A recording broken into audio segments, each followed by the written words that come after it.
Hey everyone. I'm just making this video to discuss a change to Pyro from the Jungle Inferno update that I'm not seeing many people talking about, and one that I find particularly interesting, namely Pyro reflect jumping.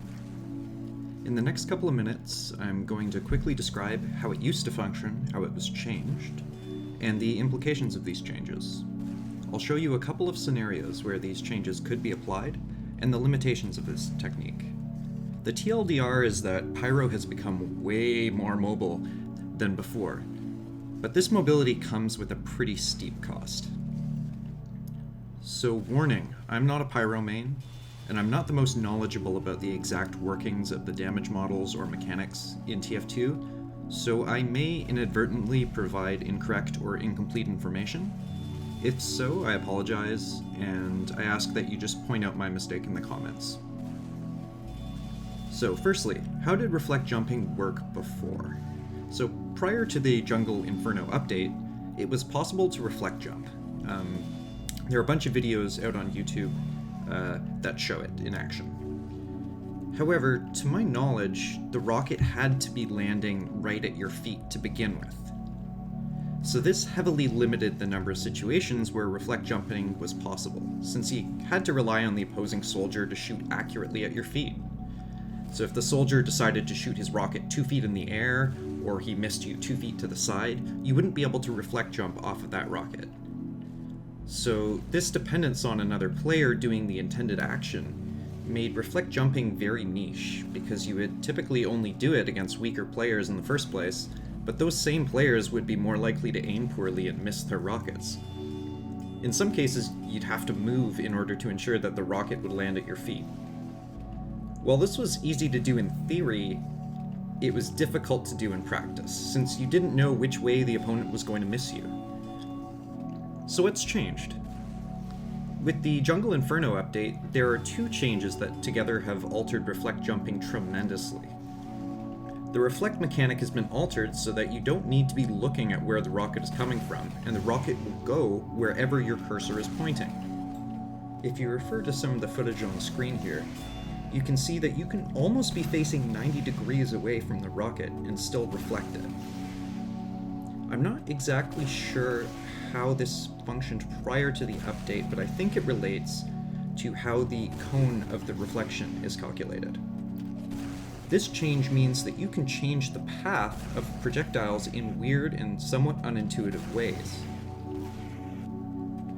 Basically, you can place your reflex in ways that you couldn't before. This means that you can use airborne rockets to reflect jump, as well as rockets that are nowhere near your feet. All you need to do is wait for the rocket, aim where you would for a normal rocket jump, and reflect. This makes reflect jumping trivially easy, and much more consistent to perform. Note, I'm not saying that it makes reflect jumping the right decision in a lot of situations, just that it's very easy to perform. So the second change that happened during the Jungle Inferno update was the strengthening of the air blast. So on the patch notes, all Valve said was that the total push force is slightly increased. I don't know how this is calculated, but I think it is responsible for the increased jump distance possible post-patch. So if you look at some of the jumps I'm doing here on TR Walkway, I'm jumping farther than a soldier can normally rocket jump. And I think this is because the reflect force has been increased a little bit. So section 2, implications. So firstly, Pyro is capable of closing large distances very quickly. As a soldier, if you spam a long-range rocket across the map, the Pyro can easily reflect jump to close that gap. Pyro has never had this level of mobility before, and the Pyro can jump further than a soldier, which is kind of bizarre. Secondly, conversely, you can use the reflect jump to increase the distance between you and the enemy by jumping away to safety. Just imagine that I'm running away from this soldier.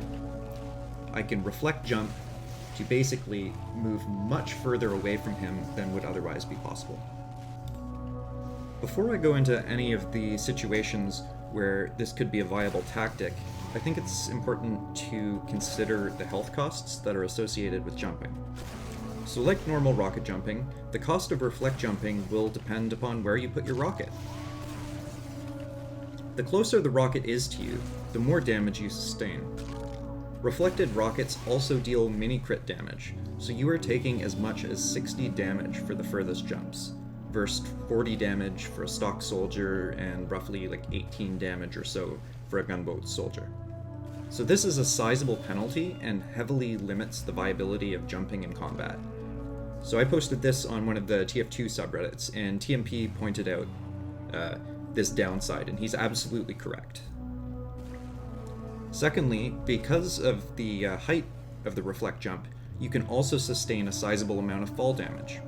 I've gotten as much as 27 damage, but an average long reflect jump gives you more like 24 fall damage.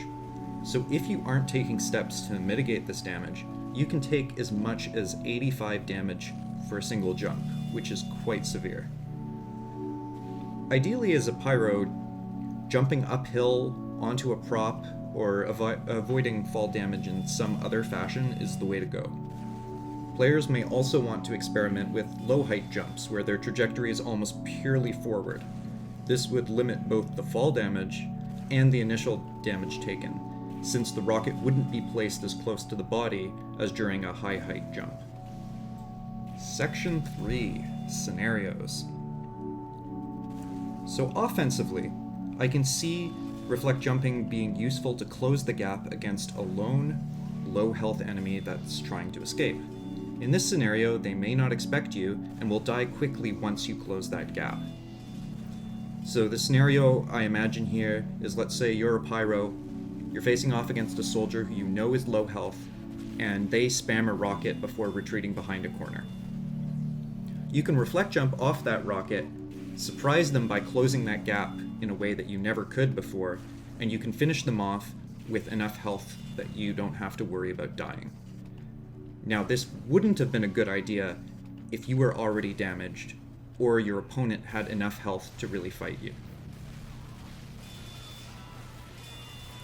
You can also use reflect jumping to surprise a crowd of enemies as a suicide tactic, or go for a med pick. You likely won't survive, but the enemies won't expect you, and creative players can likely find some weird applications where the damage penalty is totally worth it. I'm going to experiment with large air strafes, so basically curling around in the air so that I can approach from weird angles. Perhaps the backburner would synergize with this, but I haven't tried it out yet. Defensively, I think this is a viable tactic when you unexpectedly run across like a group of enemies in an area where escape isn't really possible, and you have close to full health. Basically, if you can't get out of line of sight, and the multiple enemies would mow you down, you can jump away and then run. So this likely won't work in the middle of a battle where you are sub 100 health, since the jump cost plus any additional damage you sustain will probably kill you. Anyway, I'm sure I'm not the most creative player out there, and there are some additional ways to make use of this mechanic. For example, I'm sure there are some hiding places that Pyro can now reach that were never possible before. I encourage you all to play around and try to see what you can come up with. Thanks for listening, and I hope you learned something.